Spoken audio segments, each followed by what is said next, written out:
தமிழ்நாட்டின் கனிம வளத்துறை அமைச்சரும் திமுகவின் பொதுச் செயலாளராக இருக்கக்கூடிய ஐயா துரைமுருகன் வீட்டுல அமலாக்கத்துறை சோதனை நடந்துட்டு இருக்கு. இந்த சோதனைக்கான காரணம் என்ன? ஐயா துரைமுருகனுக்கு இந்த சோதனையால எந்த மாதிரியான பாதிப்புகள் வரப்போகுது? அத பத்தி நம்ம இந்த வீடியோல பேச போறோம். காலையில இருந்தே செய்தி ஊடகங்கள் எல்லாத்தையும் பார்த்தாச்சுன்னா, அமைச்சர் துரைமுருகன் வீட்டில் அமலாக்கத்துறை சோதனை அப்படிங்கிற ஒரு தலைப்புச் செய்தி, அப்படிங்கிற பிரேக்கிங் நியூஸ் எல்லா செய்தி ஊடகங்களையும் ஓடிட்டு இருக்கு. இந்த சோதனைக்கு பின்னாடி இருக்கக்கூடிய விஷயங்கள் அப்படின்னு நம்ம பார்த்தாச்சுன்னா, இந்த சோதனையானது அமைச்சர் துரைமுருகனை குறிவைத்து நடத்தப்படுதா அப்படின்னு கேட்டாச்சுன்னா, நிச்சயமாக இல்லை. இந்த சோதனையானது அமைச்சர் துரைமுருகனின் மகன் பாராளுமன்ற உறுப்பினராகவும் இருக்கக்கூடிய கதிரானந்த் அவர்களை குறிவைத்து தான் இந்த சோதனையானது நடந்துட்டு இருக்கு. இந்த சோதனைக்கு காரணம் அப்படின்னு பார்த்தாச்சுன்னா, கடந்த 2019ஆம் ஆண்டு நடந்த பாராளுமன்ற தேர்தல் வேலூர் தொகுதியில அமைச்சர் துரைமுருகனோட மகன் கதிரானந்த் போட்டி போட்டிருப்பாரு.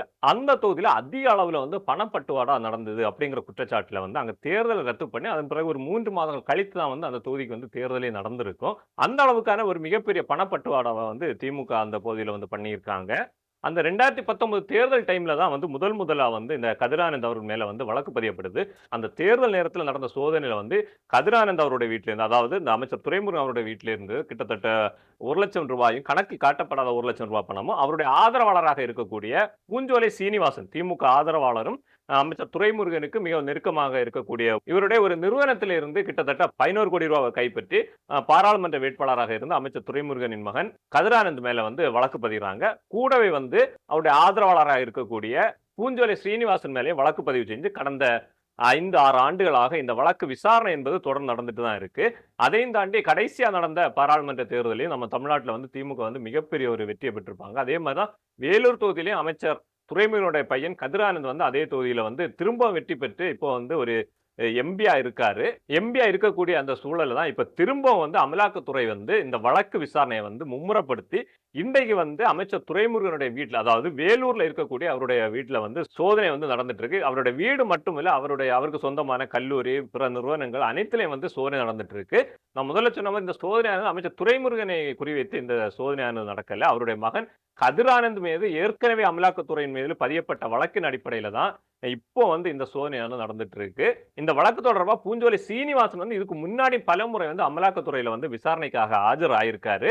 ஏன்னா கிட்டத்தட்ட ரூ. 11,00,00,000 பறிமுதல் செய்யப்பட்டது அவருடைய ஒரு நிறுவனம் சொல்லக்கூடிய ஒரு இடத்துல இருந்தா, அவருக்கு சொந்தமான ஒரு இடத்துல இருந்தா அந்த ரூ. 11,00,00,000 பறிமுதல் செஞ்சிருக்காங்க. கணக்கில் காட்டப்படாத பணம் அந்த தேர்தல் நேரங்கள்ல கைப்பற்றி இருக்காங்க.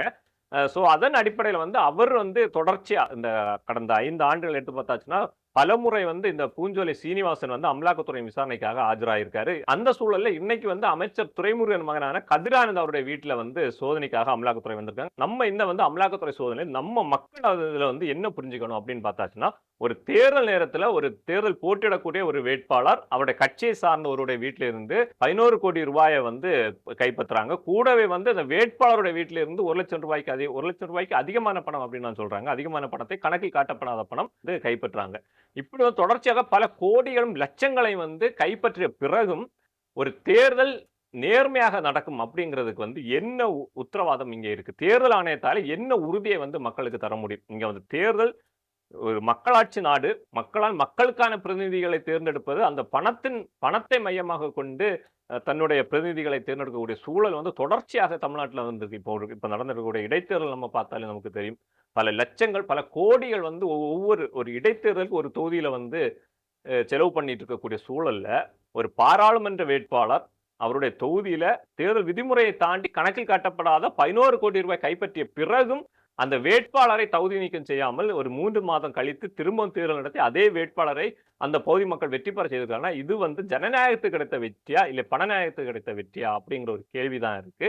இந்த அமலாக்கத்துறை சோதனை இப்ப தொடர்ந்து நடந்துட்டு இருக்கு. இந்த சோதனை முடிவுல தான் அவருடைய வீட்டில இருந்து என்னென்ன கைப்பற்றாங்க, கணக்கில் வராத பணம் எவ்வளவு கைப்பற்றாங்க, அமைச்சர் துரைமுருகனுக்கு இதுல ஏதாவது சம்பந்தம் இருக்கா அப்படிங்கிற பல விஷயங்கள் இந்த சோதனை முடிவுல தான் வெளிவரும். தொடர்ச்சியாக திமுகவில் இருக்கக்கூடிய நிர்வாகிகள் மீதும் இதே போன்ற சட்டமன்ற பாராளுமன்ற உறுப்பினர்களையும் குறித்து இதே போன்ற அமலாக்கத்துறை சோதனை நடந்துட்டு இருக்கு. இது பாஜக திமுகவை பழி வாங்குவதற்காக செய்யக்கூடிய செயல் அப்படின்னு சொல்லி திமுக ஊடகங்கள் பேசிட்டு இருக்காங்க. என்னதான் ஒருத்தர் மேல நம்ம பழிய சொன்னாலும் சரியான ஒரு முகாந்திரம் இல்லாம அவர்கள் மீது நடவடிக்கை எடுக்க முடியாது. மடியில கனம் இல்லாதவனுக்கு வழியில பயம் இல்லை அப்படின்னு சொல்லுவாங்க. அதே மாதிரி என்னதான் அமலாக்கத்துறை வந்தாலும் சரி, என்னதான் ரைடு வந்தாலும் தான் நேர்மையாளனாக இருந்திருந்தா வந்து பயப்பட வேண்டிய தேவை இருந்திருக்காது. துபாய்க்கு போக வேண்டிய தேவை இருந்திருக்காது. சட்ட வல்லுநர்களை கூட்டி வச்சுட்டு பேச வேண்டிய அவசியம் வந்திருக்காது. இதெல்லாம் பண்றாங்கன்னா, அவர்கள் செய்த பிழை இன்றைக்கு எந்த மாரியான ஒரு விளைவை ஏற்படுத்த போகுது? அவர்கள் அமைச்சர் செந்தில் பாலாஜி விஷயத்த நம்ம இப்ப பார்த்தோம். ஒரு கிட்டத்தட்ட ஓராண்டுகளுக்கு மேலாக சிறையில இருந்துட்டு இப்ப தான் வெளிய வந்திருக்காரு. தொடர்ச்சியா இப்ப வந்து ஐயா துரைமுருகன் வீட்லயும் வந்து ரைடு நடக்குது. இல்ல துரைமுருகன் சிக்குவாரா? இல்ல அவருடைய மகனோட இந்த விஷயம் வந்து முடிஞ்சு போகுதா? அப்படிங்கிற பல விஷயங்கள் வந்து அமலாக்கத்துறை விசாரணை முடிவுல தான் தெரியும். மீண்டும் இன்னொரு வீடியோ சந்திக்கலாம். நன்றி.